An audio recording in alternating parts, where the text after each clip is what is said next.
Buenos días a todos. Vamos a esperar un minutito más por si acaso se conecta alguien más y comenzamos.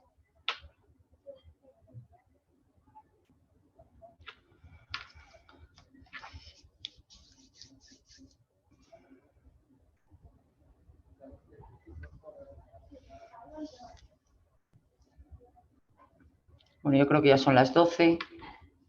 Tenemos 721, está entrando gente.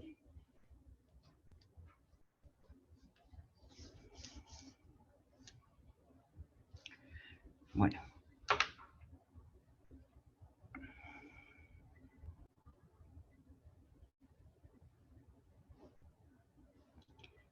Bueno, vamos a ir empezando. Buenos días a todos. Mi nombre es Lourdes Armesto y soy la jefa de la División de Coordinación, Evaluación y Seguimiento de la Agencia Estatal de Investigación. En primer lugar, quería disculpar al director que no puede asistir a este webinario, puesto que le ha surgido un imprevisto y no puede hacer la presentación del mismo, con lo cual, bueno, pues mil disculpas de su parte. En este webinario vamos a presentar la convocatoria de proyectos de colaboración público-privada 2021, que ya ha sido publicada y cuya presentación ya estaba disponible en la página web de la agencia desde hace días, pero vamos a intentar, bueno, pues hacer un resumen de las características de la convocatoria y fundamentalmente de las novedades que tiene esta convocatoria frente a su predecesora, que podría ser la convocatoria de retos colaboración. Todo el webinario se está grabando y será colgado en la página web de la agencia pues 2 o 3 horas esta tarde, 2 o 3 horas después de que termine. Y les pediría, por favor, que las preguntas las hicieran a través del chat y al final de la presentación pues haremos una recopilación de las preguntas, fundamentalmente de preguntas generales, porque las preguntas más concretas y específicas de cada uno pues quizás sea mejor que las dirijan a los correos correspondientes que hay para esta convocatoria. La presentación la va a realizar Marian Ferre, a la que paso la palabra para que pueda empezar. Muchísimas gracias. Buenos días a todos, muchas gracias, Lourdes. Bueno, en primer lugar, felicitar el año a todo el mundo que está conectado y darle las gracias por la asistencia a este webinario.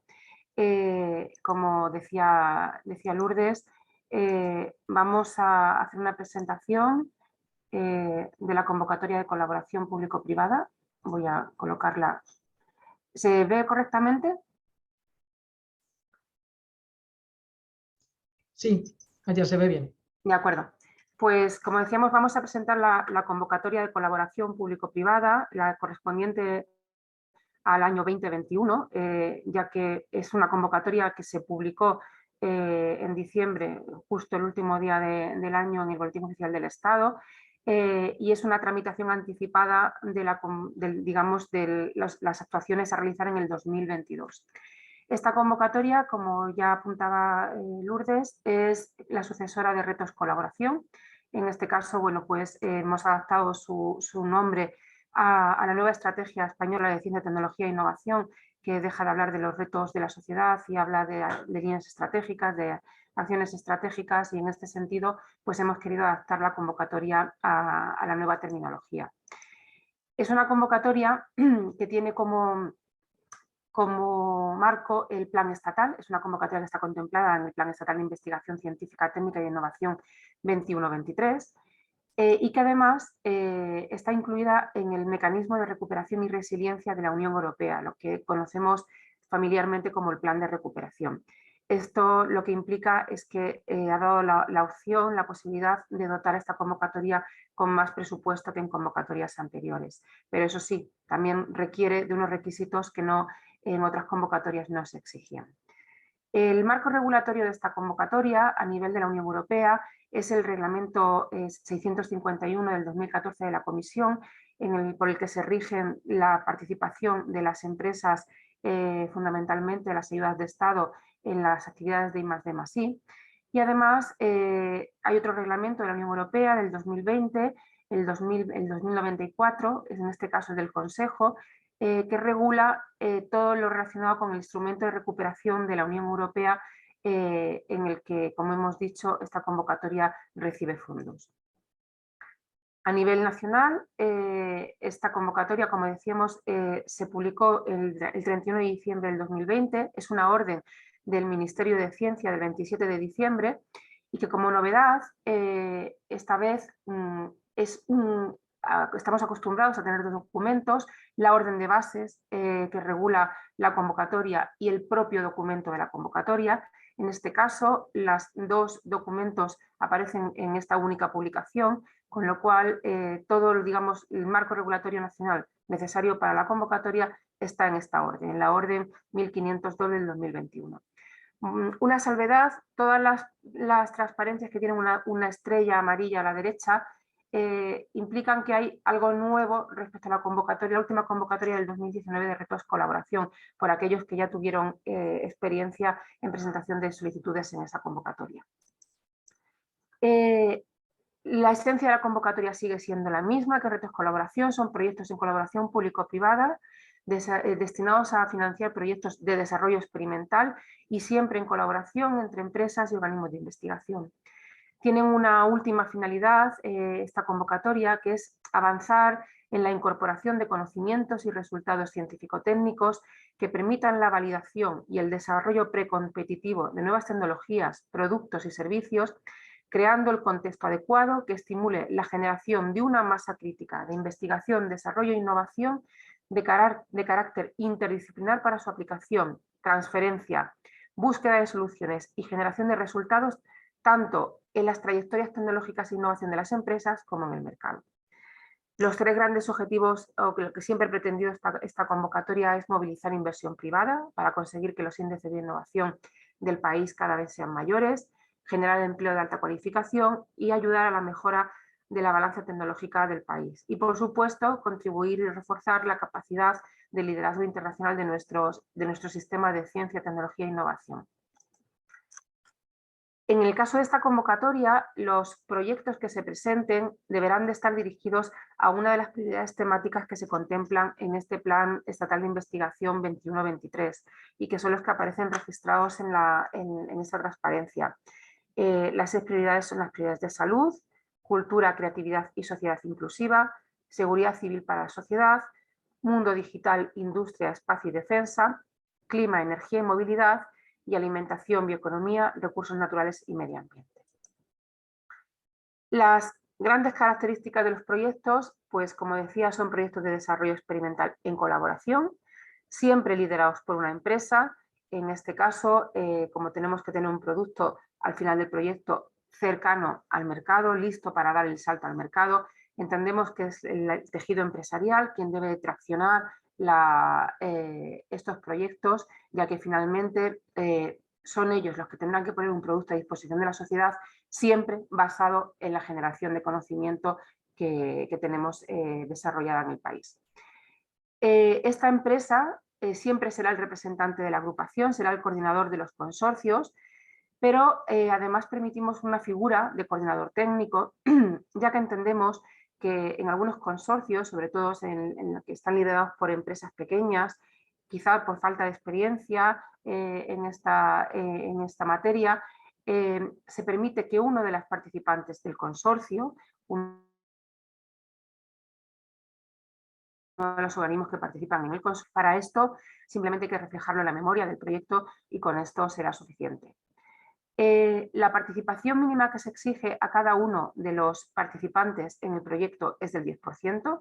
Esto implica que tendremos consorcios con un número máximo de participantes de 10 entidades entre los organismos de investigación y las empresas. Decir que el presupuesto del proyecto tiene que seguir un balance similar al que aparece en este lado de la transparencia, al menos el 51% del presupuesto del proyecto debe de ser de la parte empresarial. Aquí hemos incluido una novedad respecto a la convocatoria anterior, ya que en Retos Colaboración este porcentaje era el 60%. Hemos reducido ese porcentaje para dar cabida a algunos consorcios en la que la parte empresarial pedía que fuese un poquito más pequeña por la naturaleza de los proyectos, pero siempre hemos querido mantener esa mayoría, por eso el 51%. El resto del balance de participación en el presupuesto pues corresponderá a los agentes de I+D+I, que podría ser un máximo del 49%. Hay que hacer una salvedad en el caso de que los consorcios solamente haya una empresa. Este porcentaje empresarial no puede ser superior al 70%, ya que en ese momento Europa reconoce que ya no habría colaboración. Con lo cual, si este balance empresarial supera el 70% en el presupuesto del proyecto, al menos debería de haber 2 empresas en el consorcio que se repartieran esa participación. El presupuesto mínimo de los proyectos en esta ocasión está en 400.000 euros, que también hemos hecho una reducción respecto a Retos Colaboración, la última convocatoria, que estaba en medio millón de euros, también para dar cabida a algunos determinados proyectos que necesitan un presupuesto un poco más pequeño. Y la duración de los proyectos en este caso será de 3 años. Siempre habíamos tenido una horquilla entre 2 y 4 años. En este caso se establecen 3 años y la limitación fundamentalmente viene dada por las condiciones del plan de recuperación al que estamos sujetos en esta convocatoria. Los proyectos deben ser plurianuales y van a comenzar su actividad en el 2022. Comenzarán en la fecha en la que se haya descrito en la solicitud o en la que se describa en la solicitud del proyecto, y deben solicitar ayuda para todos los años del proyecto. Y como decíamos, van a durar 36 meses. No se admite la participación en el consorcio de entidades que no soliciten ayuda, porque todos los beneficiarios, los participantes de los proyectos deben de recibir ayuda, porque estas ayudas por el marco europeo tienen efecto incentivador, y más adelante en la presentación explicaré cómo es esto. Y no es necesario la presentación de un acuerdo de consorcio a la hora de presentar la solicitud del proyecto. Los beneficiarios de la convocatoria siguen siendo los habituales de las convocatorias de colaboración público-privada, todos los organismos de investigación, ya sean públicos o privados, organismos públicos de investigación definidos por la Ley 14 del 1 de junio, las universidades públicas, los institutos de investigación sanitaria acreditados conforme a lo establecido en el Real Decreto 339 del 2004, otros centros públicos de investigación y desarrollo, los centros tecnológicos que aparecen recogidos en el registro de nuestro ministerio, las universidades privadas con capacidad y actividad demostrada en investigación y desarrollo, los centros privados de I+D con personalidad jurídica propia y sin ánimo de lucro que tengan definido en sus estatutos la I+D como actividad principal, las empresas, independientemente del tamaño de las empresas, pequeñas, medianas y grandes, todas pueden participar, y las asociaciones empresariales sectoriales. El presupuesto de esta convocatoria asciende a 375 millones, de los cuales 150 millones son en forma de subvención y 225 millones son en forma de préstamo. El presupuesto está pintado anualmente, repartido en los 3 años que dura la ejecución de los proyectos en esta proporción, con lo cual, como se ve, en el 2022 y en el 2023 supera el 40% de la ayuda, y el resto en el 2024. Esto, digamos, esta forma de distribución del presupuesto condicionará la forma en la que iremos liberando el dinero año a año en los proyectos. Esto lo explicaré más adelante también. Es una convocatoria que no tiene FEDER, pero sí tiene plan de recuperación, como decíamos, y la cantidad de 150 millones proviene de ese plan de recuperación. ¿Cómo vamos a financiar estos proyectos? Pues dependiendo de la naturaleza de cada participante. Los organismos públicos de investigación van a recibir subvención en forma de costes marginales. Esto implica que el presupuesto relacionado con los costes directos del personal propio de las entidades tiene que estar recogido en el presupuesto del proyecto, pero no se va a volver a financiar, ya que es un dinero que ya está financiado por alguna otra administración, ya sea la general del Estado, autonómica o regional. Sí se financiarán los costes indirectos asociados, pero no los costes directos. Esta financiación podría llegar hasta el 100%, siempre que exista una contabilidad separada.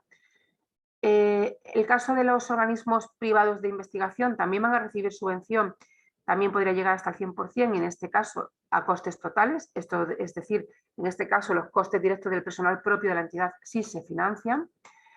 Y las empresas van a recibir préstamo a costes totales, es decir, los costes directos del personal propio sí se financian, y podría llegar la intensidad de ayuda a este préstamo hasta el 95%. Esta intensidad de ayuda va a depender del tamaño de la empresa y de la situación financiera en la que se encuentre. Realizamos un análisis financiero de las empresas, que también hablaremos más adelante, y dependiendo de la situación financiera, pues establecemos porcentaje de ayuda que pueden recibir en forma de préstamo para cumplir siempre con los límites que nos marca el reglamento europeo. Una salvedad, y es que las entidades, las empresas públicas, como no pueden endeudarse, su ayuda va a ser en forma de subvención, pero van a recibir una ayuda máxima, una intensidad máxima de ayuda del 40%, que es lo que el marco europeo para desarrollo experimental marca como intensidad máxima de ayuda que pueden recibir como gran empresa. Con lo cual, esa será la ayuda que recibirán. Hay una salvedad importante en esta convocatoria, y es que las empresas van a recibir una parte de ayuda en forma de subvención y que vamos a ver a continuación. Para las empresas que van a recibir préstamos, las características siguen siendo como en convocatorias anteriores. Será el Euribor a un año publicado por el Banco de España el mismo día del mes anterior en el que se publicó la convocatoria, es decir, en este caso, como se publicó el 31 de diciembre, sería a 30 de noviembre, y en este caso se mantiene en cero. La devolución de los préstamos se va a realizar en 10 años, hay 10 años de amortización, pero a los 3 primeros años no se devuelve dinero. Hay 3 años iniciales de carencia. Se empieza a devolver a partir del 4.º año. Existe una exigencia de garantías para la devolución de los préstamos, ya que esto es dinero público y tenemos que garantizar que ese dinero retorna al Tesoro, pero hay una serie de condicionantes. Solamente habrá que presentar garantía bancaria en aquellos casos en los que una entidad en un proyecto se le concedan más de 200.000 euros. En ese caso sí que tiene que presentar una garantía bancaria y deberá ser por el 25% de la cantidad que se le conceda. En caso de que una empresa no alcance esos 200.000 euros recibidos en el proyecto, pero forme parte de un consorcio en el que haya más de una empresa y entre todas las empresas que reciben ayuda en forma de préstamo superen el 1.000.000 de euros concedido, también tendrán que presentar garantía bancaria, también por el 25% de la cantidad que se le haya concedido a cada una de ellas. Los conceptos que son financiables en esta convocatoria pues son todos los necesarios para la actividad de I+D+I, el personal, tanto propio como de nueva contratación que cotiza la Seguridad Social, con un límite de 50 euros a la hora del personal que participa en los proyectos. Recordar que en las entidades, los organismos públicos de investigación que reciben esa ayuda en forma de coste marginal, es decir, los costes directos no se vuelven a financiar.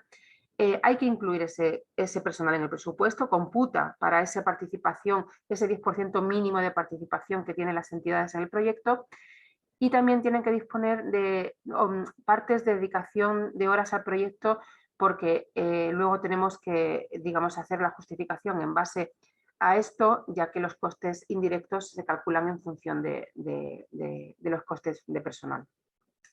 Pueden participar las sociedades cooperativas, pueden participar los socios accionistas, pero no pueden participar los autónomos en esta convocatoria. Aparatos y equipos, se permite la amortización de nuevos usados para todos los organismos que participan en la convocatoria y para todas las empresas, y la adquisición solamente se permite para los organismos de investigación siempre y cuando la vida útil coincida con la duración del proyecto. Materiales, se permite todo aquello que esté directamente relacionado con el proyecto y no se financia el material de oficina y consumibles informáticos. También financiamos o damos una ayuda para el informe de auditor, ya que pedimos que las cuentas se presenten auditadas. Sería un máximo de 1.200 euros por cada una de las entidades y año. En el caso de estar obligadas a auditar sus cuentas es cuando no ayudaríamos no daríamos esta ayuda, o sea, aquellas empresas que ya están obligadas a auditar sus cuentas no recibirían la ayuda. En el caso de las universidades públicas y de los OPIs, aunque están obligados a auditar sus cuentas, es la excepción y en este caso sí financiamos esta partida de auditor. Sí que le permitimos a las empresas que no están obligadas, o sea, que están obligadas a auditar sus cuentas, que utilicen un auditor distinto del ROAC al que les hace la auditoría de las cuentas, ¿de acuerdo? O sea, puede ser un auditor distinto. Viajes, todo lo que sea necesario para la ejecución del proyecto, sin una limitación en esta ocasión, y no se financian la asistencia a congresos en este tipo de convocatorias. La consultoría es una partida ligada única y exclusivamente al coordinador, ya que, bueno, pues al igual que pasa con la coordinación técnica del proyecto, puede que haya algunas entidades que, sobre todo por el tamaño, no tengan esta capacidad de realizar toda la gestión administrativa del proyecto y se permite esta partida solo para el coordinador, ya decía, y será un máximo de 20.000 euros por proyecto. Las patentes también son financiables en esta convocatoria y solamente son financiables para los organismos de investigación, son los gastos de solicitud, y para las empresas solamente para las pymes. Las grandes empresas no podemos financiarlas por el marco europeo. Las asistencias técnicas están permitidas y esto es toda contratación que sea necesario para realizar el proyecto, pero que no sea en sí parte de la actividad de investigación, pero que sea necesario, con lo cual esto se permite. Los costes indirectos para todo el mundo, organismos públicos de investigación, organismos privados y empresas, y se calculan en función de la cuenta 62. Subcontrataciones, en este caso son aquellas contrataciones que hay que realizar y en este caso sí es para hacer una parte en concreto de la actividad de I+D que no puede ser realizada por algún motivo en caso para alguno de los beneficiarios. Imaginemos que hay que hacer un análisis con un aparato muy especial, que solamente existen 3 en el mundo. No tendría ningún sentido financiar un aparato nuevo para hacer esto. Se permite que la contratación se realice para hacer este análisis, pero en sí es una parte de la investigación. Esto es una subcontratación. Y no se podrá subcontratar más del 50% del presupuesto presentado. Eso sí, una limitación. Aquí viene la novedad que hablaba de la parte que las empresas van a recibir en forma de subvención en esta convocatoria. Dentro de la contratación, de la nueva contratación, si esa nueva contratación se realiza con carácter indefinido y se contrata a investigadores con el grado de doctor destinados a la ejecución del proyecto, además esa contratación se hace en el plazo de la ejecución del proyecto, esa ayuda podrá ser en forma de subvención. Vamos a exigir una retribución mínima que se les pague a estas personas que se debe indicar en el contrato, un mínimo de 25.350 euros anuales. No implica que esto sea la cantidad que hay que financiarles. O sea, si alguien, o sea, en una empresa se financia, o sea, se paga más a esta persona, por supuesto no hay ningún límite, el único límite es del de 50 euros a la hora que establece la convocatoria, pero nosotros establecemos un mínimo. Por debajo de esta cantidad no se puede contratar al doctor. Esto sería cada año del proyecto, 25.350 euros brutos anuales de mínimo de contratación. Y la ayuda que nosotros vamos a dar no es el 100% de la contratación de esta persona, como las empresas por el marco europeo, para no incurrir contra las ayudas de Estado, tienen que tener una intensidad máxima de ayuda. Las grandes empresas tienen una intensidad máxima de ayuda que pueden recibir del 40%, una intensidad máxima de ayuda en forma de subvención del 40%, las medianas el 50% y las pequeñas el 60%. Esa va a ser la intensidad de ayuda con la que vamos a financiar esta partida. Es decir, si le pagamos 50.000 euros, por decir, cada año al doctor, en el caso de las grandes empresas, como lo que podemos dar es el 40%, daremos el 40% de esos 50.000 euros. Es importante que en ninguna partida que se financia en esta convocatoria, ni en ninguno de los instrumentos que llevan ayuda del plan de recuperación, el IVA es una partida financiable. Esto lo tenemos que tener en cuenta. Esta convocatoria, y a partir de aquí vienen casi las novedades más relevantes respecto a convocatorias anteriores de retos colaboración, que hemos intentado simplificar tanto su ejecución como su justificación para los beneficiarios. Pues aquí, digamos, arranca un poco este capítulo. El primero es que habrá un solo periodo de ejecución, sin anualidades. Hasta ahora, la convocatoria de colaboración público-privada tenía anualidades estancas en las que el presupuesto se concedía año a año y en la cantidad que no se podía ejecutar en un año no se podía traspasar a otras anualidades. Eso desaparece, no va a haber anualidades, va a haber un único periodo de ejecución. Eso es decir, el proyecto comenzará el día que se haya marcado en la solicitud de la ayuda y terminará 36 meses más tarde. Y durante ese periodo, esos 36 meses, el dinero concedido se va a poder ejecutar libremente, ¿de acuerdo?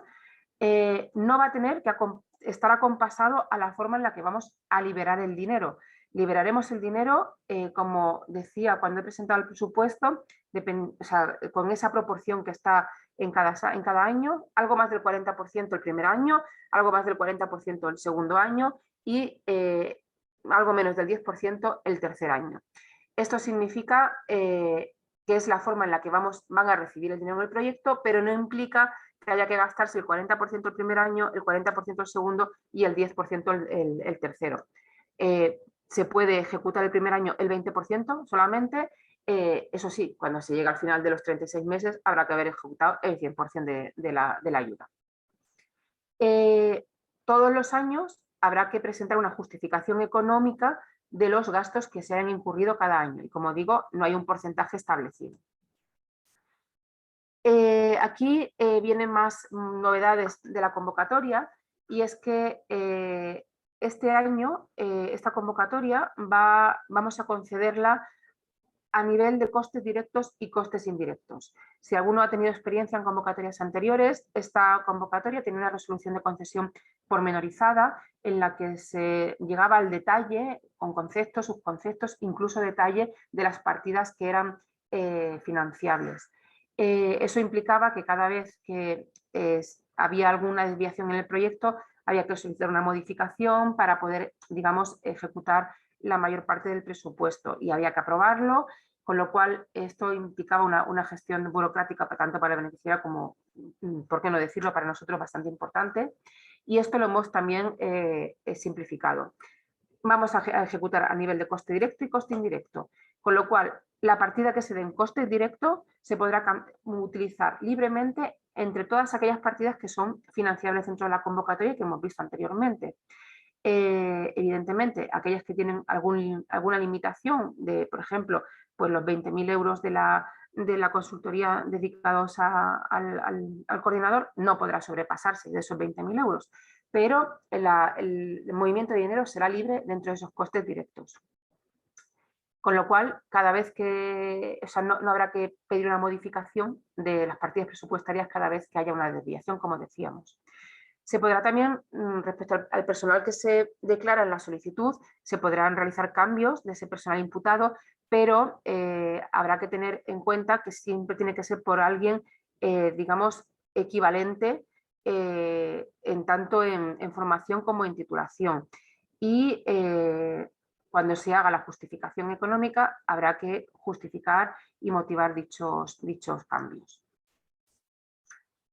Hay una excepción en ese libre uso del dinero de los costes directos y es en esa partida que las empresas van a recibir en forma de subvención. Las empresas van a recibir fundamentalmente su ayuda en forma de préstamo, pero quien solicite una contratación de doctor, una nueva contratación de doctor, esa ayuda se la vamos a dar en forma de subvención, con lo cual esas dos, digamos, partidas presupuestarias no son miscibles. No podemos juntar la ayuda, la subvención con el préstamo. Es decir, todo lo que demos en forma de préstamo sí se podrá gastar libremente entre todas las partidas financiables dentro de la convocatoria, pero lo que se da en subvención para la contratación de doctores es única y exclusivamente para eso. Si no se llegara a ejecutar, imaginemos que concedemos una ayuda de un doctor y por algún motivo no se termina contratando, esa parte de ayuda sí se perdería, ¿de acuerdo? No se van a poder realizar compensaciones entre costes directos e indirectos, con lo cual tampoco hay que pedir ahí modificaciones para hacer esos cambios entre las diferentes partidas. Sí decir que hay que tener cuidado, evidentemente, ya que los costes directos los costes indirectos se calculan en función de los costes directos. Si nosotros reducimos drásticamente el personal que hemos declarado en la solicitud, evidentemente habrá una partida de costes indirectos que están asociadas a ese personal que eliminamos, que no vamos a poder, digamos, luego justificar, ¿de acuerdo? Y esa partida pues se terminaría perdiendo. Si vamos a seguir permitiendo la modificación del periodo de ejecución, es decir, las prórrogas de los proyectos, que habrá que pedir 2 meses antes de la finalización del proyecto, pero ojo, porque aquí el plan de recuperación nos limita bastante. Solo en casos muy justificados daremos estas prórrogas y en ningún caso los proyectos van a poder finalizar después del 31 de diciembre del 2025, ya que bueno, tenemos una exigencia de justificación de estas ayudas muy estrictas por parte de la Comisión Europea.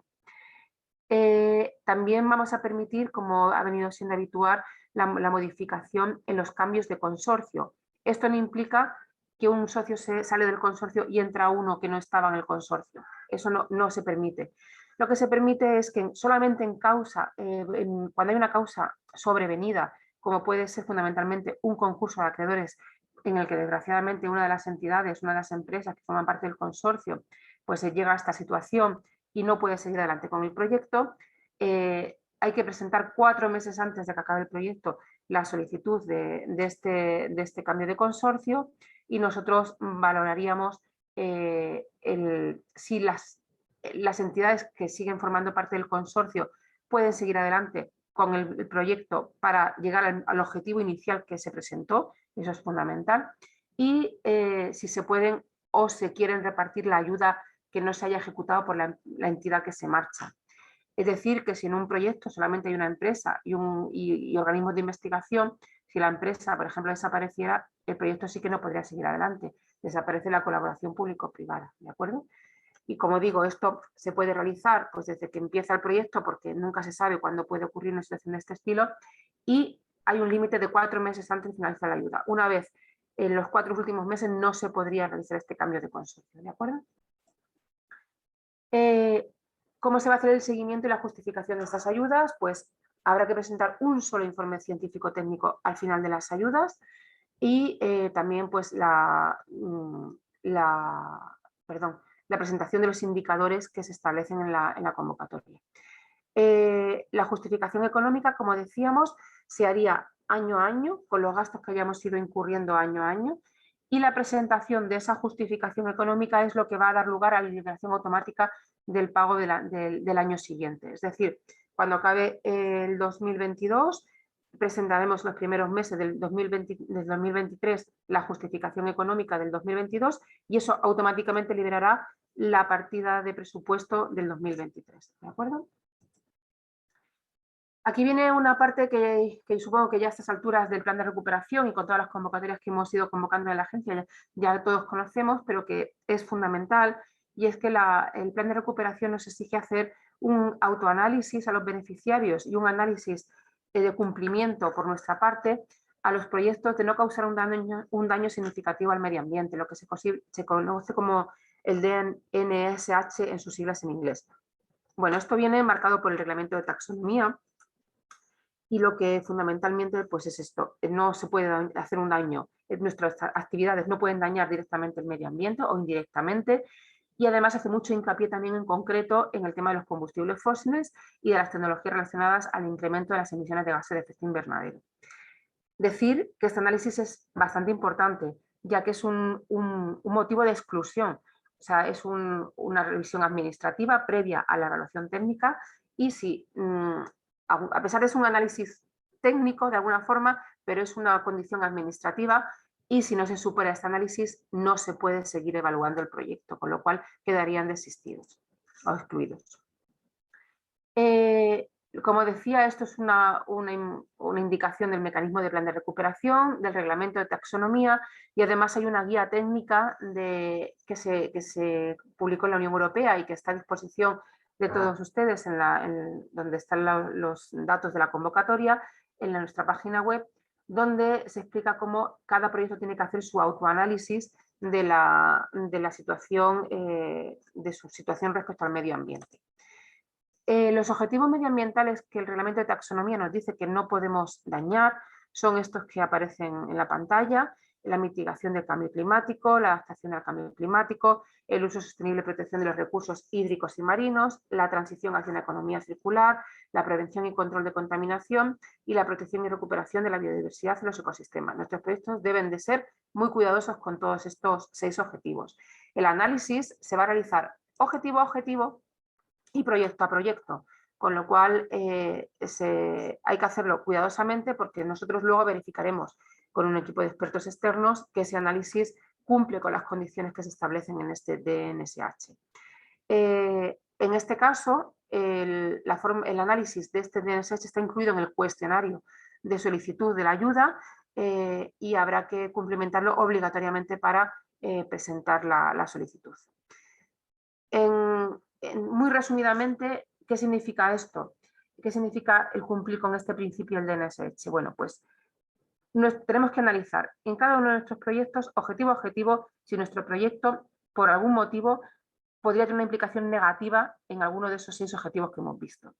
Si no lo tiene, si vemos claramente que no, haremos un análisis, una evaluación simplificada y rellenaremos una primera tabla que aparece en ese cuestionario, con lo cual ahí habría acabado nuestro análisis. Pero si vemos que nuestro proyecto de alguna forma podría tener algún impacto negativo en uno de esos 6 objetivos, pero a pesar de eso nosotros estamos haciendo todo lo posible y vamos a poner todos los medios para minimizar ese impacto, tendremos que hacer una evaluación más detallada, una evaluación sustantiva en una segunda tabla que también aparece en ese cuestionario, justificando que nuestro proyecto finalmente no va a tener ese impacto negativo sobre el medio ambiente. En el caso de que en ese análisis solamente uno de los objetivos se identifique que sí que puede tener algún daño con el medio ambiente, la propuesta será excluida. Y una vez pasado todos los trámites administrativos de revisión de las características de la convocatoria, si se cumplen con todas y si se cumple el principio del DNSH, pues se pasará a la evaluación de los proyectos que se evaluarán en función de estos 5 criterios que aparecen en la pantalla y hay uno de ellos, el de calidad y de vida de la propuesta, que tiene un umbral de los 0 a 40 puntos en los que se puntúa este criterio, hay un umbral en 20, es decir, todo aquel que no supere ese umbral de 20, la propuesta también será denegada, será excluida, ¿de acuerdo? No se seguirá evaluando. Hablábamos de que todas las entidades que participen en el consorcio tienen que recibir ayuda y decíamos que esto era porque estas ayudas tienen un efecto incentivador. Bueno, pues bien, el reglamento europeo lo que dice, en resumen, esta transparencia, es que sin la ayuda que se le concede al proyecto, el proyecto no podría llevarse a cabo adelante. Con lo cual, eso es el efecto incentivador. Por eso todas las entidades necesitan recibir ayuda, porque entendemos que solo con nuestra ayuda el proyecto se puede llevar adelante. La fecha que marca el efecto incentivador es el día de la presentación de la propuesta. Ninguna actividad técnica, ningún gasto del proyecto puede tener fecha anterior a esa presentación de la propuesta, si no, no estaríamos cumpliendo con el efecto incentivador, ¿de acuerdo?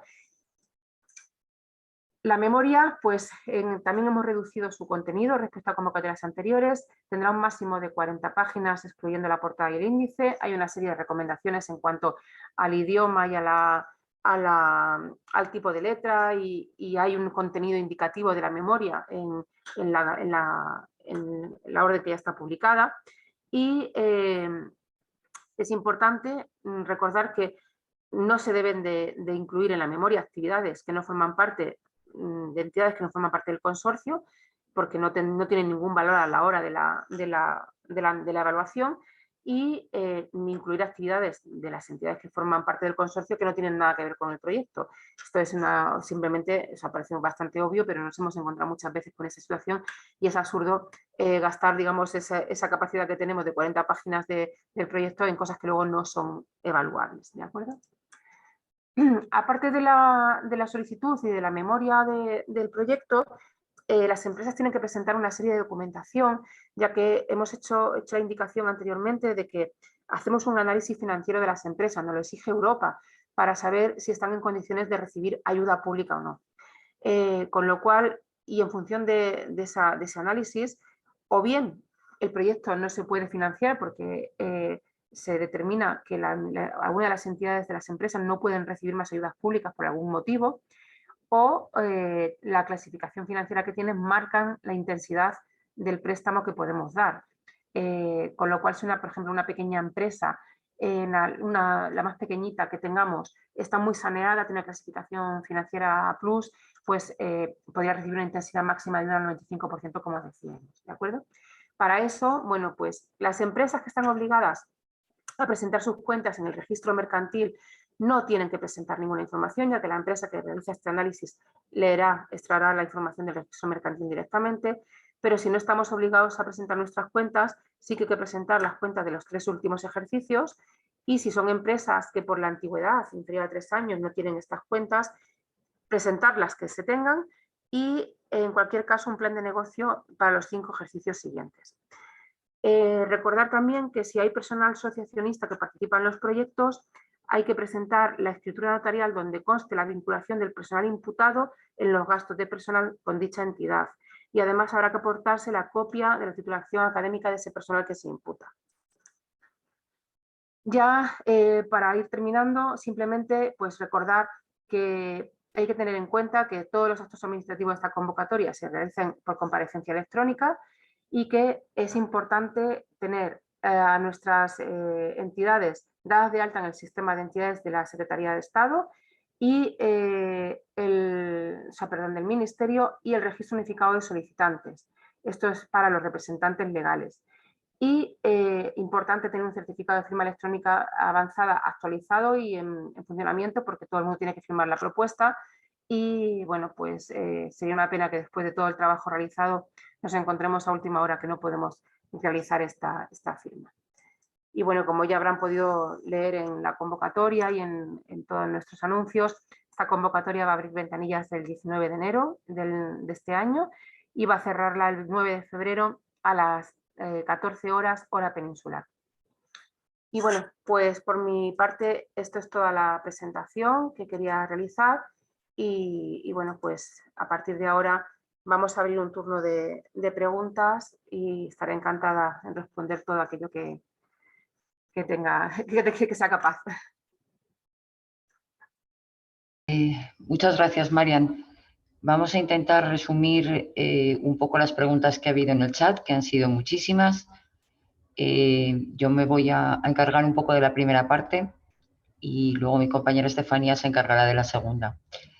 Vamos a intentar hacer preguntas generales porque entiendo que eso es mucho más beneficioso para todos y las preguntas más concretas, por favor, dirigirlas al correo electrónico correspondiente de la convocatoria. Entonces, bueno, hay bastantes preguntas relacionadas con las entidades beneficiarias. Por ejemplo, preguntan si la empresa tiene que ser nacional o puede ser una empresa extranjera la que pueda participar en el proyecto. ¿Sobre la marcha? Sí. Vale. Es requisito importante de que todas las empresas y todos los organismos que participan en la convocatoria estén establecidos en territorio nacional.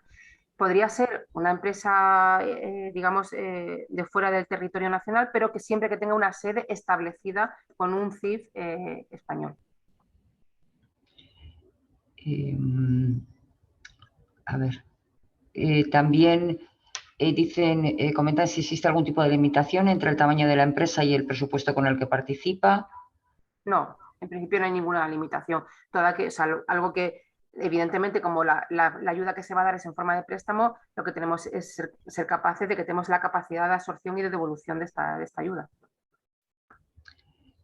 También hay otra pregunta relativa a si una empresa pública podría ser, por ejemplo, operadora de un transporte público, puede ser beneficiaria de la ayuda. Sí, las empresas públicas son beneficiarias de la ayuda, estarían, digamos, en la parte del empresarial de ese balance del presupuesto del proyecto, pero como he hecho la salvedad, las empresas públicas reciben la ayuda en forma de subvención, es la única, digamos, son las únicas empresas que reciben la ayuda en forma de subvención porque no pueden endeudarse, pero con una intensidad máxima del 40%, que es lo que el marco europeo nos permite.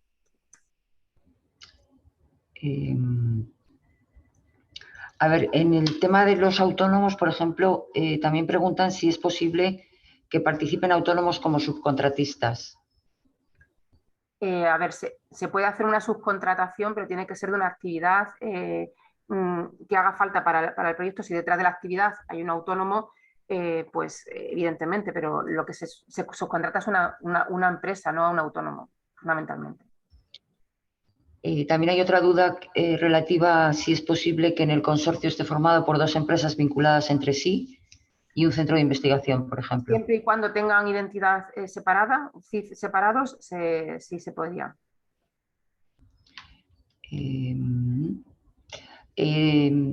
También hay dudas sobre si los organismos privados de I+D y los centros tecnológicos computan como parte empresarial o bien dentro del 51% o bien dentro del 49% restante. Los organismos de investigación privados y los centros tecnológicos computan en la parte de investigación, de organismos de investigación.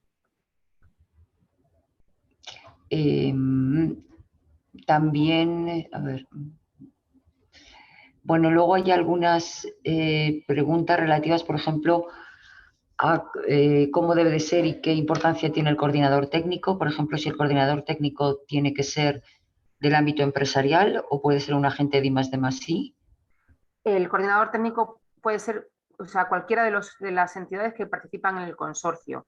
El objetivo de que exista esta figura, digamos que por lo general suele ser el coordinador del proyecto, pero entendemos que pues, hay entidades que no tienen experiencia fundamentalmente cuando es una pequeña empresa en este tipo de proyectos y que requieran quizás la ayuda de alguien con más experiencia dentro del consorcio en este tipo de actividades, pero puede ser cualquiera de las entidades que conforman el consorcio.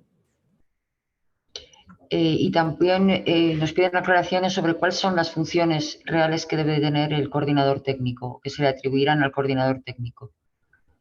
Pues es que yo creo que la palabra propia lo dice, ¿no? O sea, es coordinar que todas las actividades que se realizan dentro del proyecto vayan siguiendo su cronograma, se vayan realizando, vayan teniendo su ejecución. O sea, no hay nada en concreto, simplemente es asegurar que técnicamente el proyecto avanza. Bueno, luego relacionado con los gastos elegibles, por ejemplo, indican, por ejemplo, en el caso de socios de empresas privadas que sean autónomos debido a su participación accionarial en la empresa, si se podrían subvencionar el coste de estos, autónomos. Que los socios accionistas sí que se financia su participación, pero ponía en una de las últimas transparencias pues que tiene que aparecer un acta notarial, hay que presentar un acta notarial donde se vea la vinculación de estas personas con la empresa y también presentar la titulación de las mismas, pero sí son financiables. Después también hay alguna duda sobre la intensidad de financiación y la contratación de los doctores que figuran en la convocatoria este año, ¿no? De forma que, por ejemplo, una de ellas dice que si la intensidad de financiación tiene la contratación de doctores para las empresas privadas, ¿es el 100% o es en función del tamaño de la empresa? Claro, como hemos explicado, el marco europeo, para, digamos, no incurrir contra las ayudas de Estado, que lo que nos define para el desarrollo experimental, que la ayuda que pueden recibir las empresas en forma de subvención tiene un máximo, ¿de acuerdo? Y es el 40% para las grandes empresas, el 50% para las medianas y el 60% para las pequeñas. Con lo cual, la partida que damos directamente en forma de subvención, que va a ser esta ayuda a la contratación de doctores, está limitada por estos porcentajes. Con lo cual, una gran empresa recibiría el 40% de la cantidad por la que contrata al doctor, el 50% en el caso de ser mediana y el 60% si es una pequeña.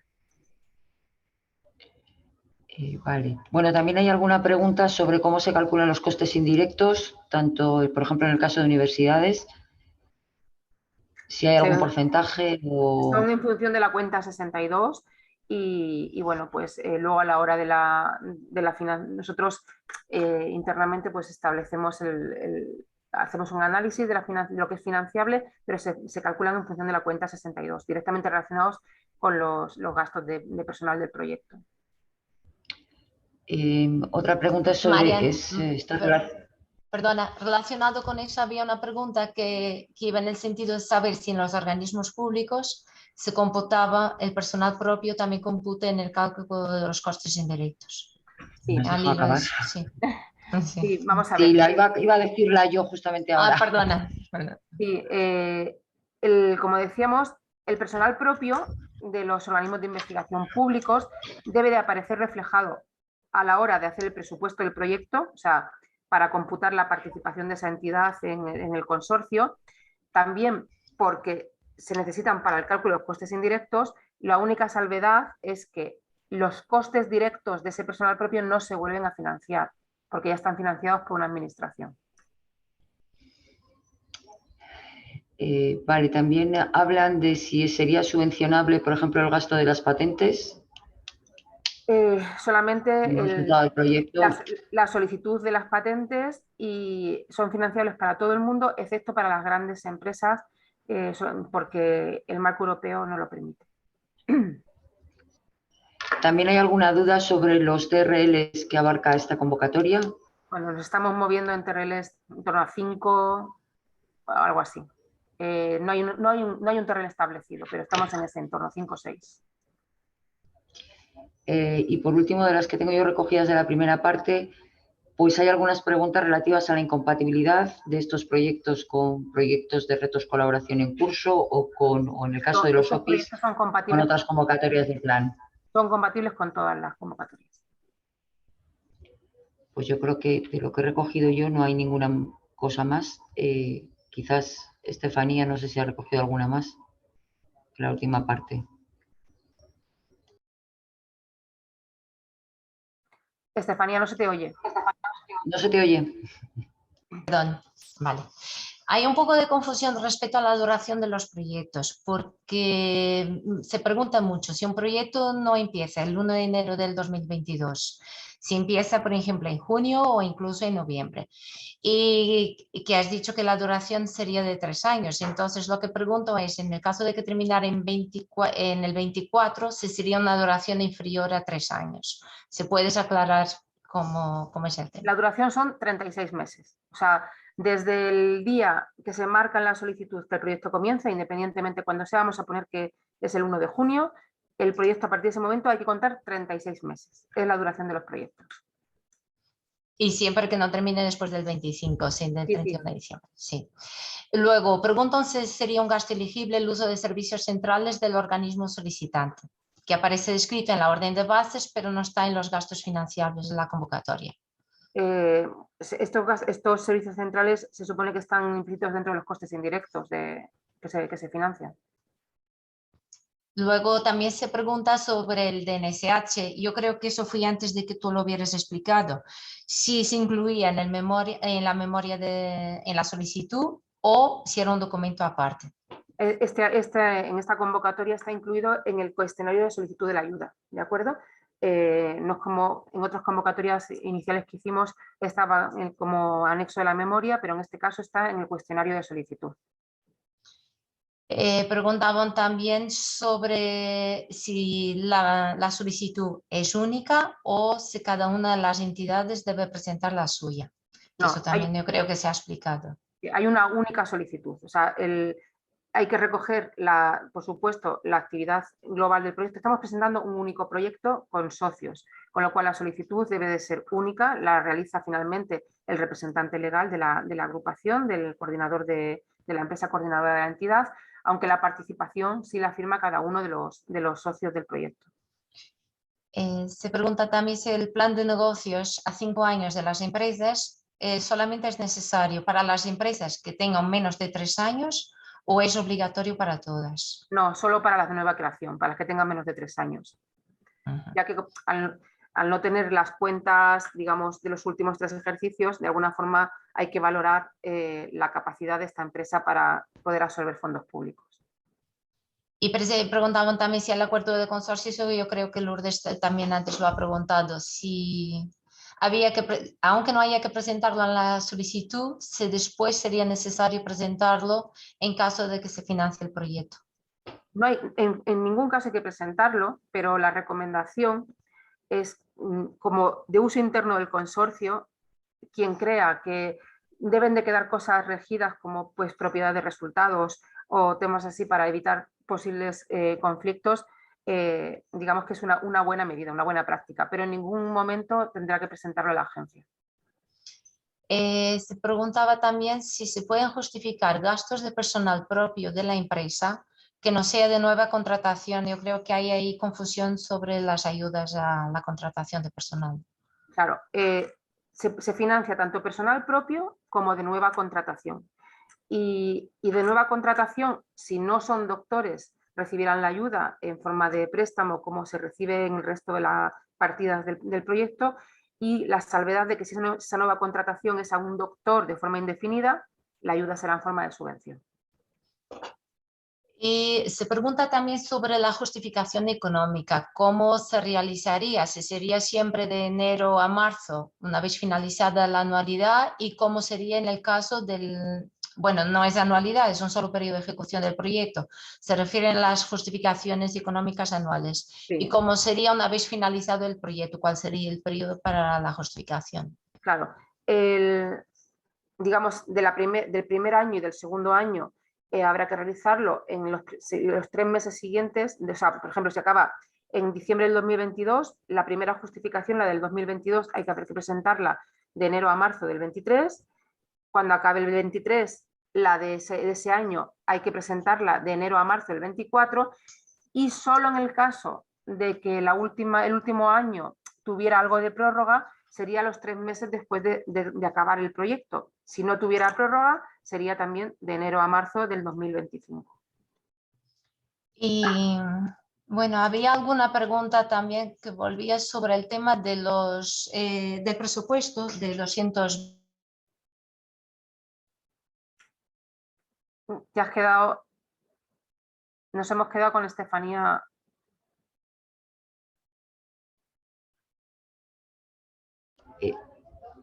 No, no sé qué oís. Ahora. Que se congela a veces. Preguntaban si el presupuesto mínimo de 200.000 euros incluye la ayuda al contratado doctor o excluye la ayuda para el contratado doctor. No, son 400.000 euros, no 200.000. 200, sí, estamos hablando en 200.000. Sí. Estamos hablando de que el proyecto tiene un presupuesto mínimo de 400.000 euros. Y eso incluye todo. O sea, todas las partidas que forman parte del proyecto, incluyendo la contratación de doctores, las nuevas contrataciones, el personal, o sea, absolutamente todas las partidas. O sea, pero yo creo que aquí, pues probablemente se hayan hecho confusión entre el mínimo para pago de garantías y el que no implica garantías. Claro. Sí, el presupuesto mínimo del proyecto son 400.000 euros, ¿de acuerdo? La cifra que aparece en la presentación de 200.000 euros, como decía Estefanía, es para el tema de las garantías bancarias para aquellos que reciben la ayuda en forma de préstamo, ¿de acuerdo? Pero el presupuesto mínimo del proyecto son 400.000 euros. ¿Y qué más? No sé si ha entrado así alguna más recientemente. Hay algunas relativas, por ejemplo, a la presentación de la memoria en inglés o en español. ¿Qué beneficios tiene una cosa o la otra? Es totalmente independiente. O sea, se puede presentar en cualquiera de los dos idiomas. No hay ninguna, digamos, plus por hacerlo en una cosa o en otra. También hay una cierta controversia en las últimas preguntas relativas a los gastos de los servicios centrales, que no está muy claro si son elegibles o no son elegibles. Supongo que con los gastos de los servicios centrales se están refiriendo a, digamos, aquellas, digamos, cosas que se pueden incluir dentro de los costes indirectos, no son actividades directamente del proyecto. No, se refieren, pues, por ejemplo, entiendo que en los OPIs y tal, o las universidades, pues, por ejemplo, análisis que hacen los servicios centrales, que normalmente son elegibles siempre que tengan unas tarifas públicas. Pero... Sí, pues exactamente igual. Se pregunta también cómo se realizará el cobro de la ayuda por anualidad. ¿Se realizará el cobro de los préstamos y la parte y modalidad de subvención al doctor en el mismo cobro? ¿Cuál es el salario máximo imputable al doctor? Son varias cuestiones en una. Y en la contratación del doctor, en caso de que no se llegue a la intensidad máxima con subvención, ¿se complementaría con préstamo?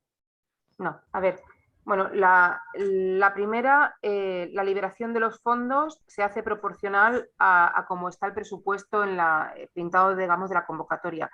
Veíamos que algo más del 40% del presupuesto está en el año 2022, una cantidad igual está en el 2023 y el resto, que no llega al 10%, está en el, 2000, o sea, en el último año, en el 24. Pues los pagos se hacen proporcional a esa distribución, digamos, tanto en la partida de préstamo como en la de subvención, ¿de acuerdo? La última que me decías, aquí no hay, o sea, la ayuda en forma de subvención no tiene un complemento como préstamo. O sea, el préstamo es para todas las partidas que no sean la contratación de nuevos doctores. Y la contratación de nuevos doctores se financia en subvención con la intensidad de ayuda que hemos estado explicando del 40 al 50 al 60% dependiendo del tamaño, pero no hay un complemento en forma de préstamo. Y no sé, había una tercera cosa, ¿no, Estefanía? Y luego preguntaban también, ¿los proyectos aprobados optarán a la obtención de un informe motivado ex ante para deducciones fiscales de la I+D? Es cierto, estaba en una de las transparencias y no lo he comentado. Por el hecho de tener un proyecto aprobado, pues se puede ir al Ministerio de Ciencia e Innovación a solicitar un informe motivado ex ante que servirá para la ayuda de las deducciones fiscales, con lo cual las empresas no solamente reciben la ayuda que estamos dándole para el proyecto, sino que además pueden desgravarse por el hecho de tener una actividad de I+D+I. Y luego hay alguien que dice que en su institución los costes indirectos aplican un 20% y que también ocurre en los proyectos europeos. Pregunta si sería lo mismo en esta convocatoria. En esta convocatoria se calculan en función de la cuenta 62 y no hay un porcentaje fijo para los costes indirectos. Y preguntan si tienen que disponer de los partes horarios del personal. Sí, eso es importante porque como el coste indirecto se calcula en función del personal, del coste directo del personal, es importante que se disponga de esos partes horarios y para luego poder justificar esa participación, esos gastos. ¿Y qué más? O sea, mirando las Yo creo que ya se están repitiendo mucho las preguntas y hay preguntas así como más concretas que quizás, como comentaba antes, es mejor que se dirijan directamente a los correos que figuran en la página web dentro de la convocatoria. Repito que la presentación ya está disponible en la página web y todo el seminario grabado pues estará disponible a lo largo de esta tarde, en lo que nos dé tiempo a terminar de grabar y publicar en la página web, por lo que todos aquellos que no han podido entrar al principio y que han entrado pues más tarde, pues podrán acceder a todo lo que se ha comentado, pues como digo, esta tarde fundamentalmente. Y no sé si quieres comentar alguna más y si no, pues...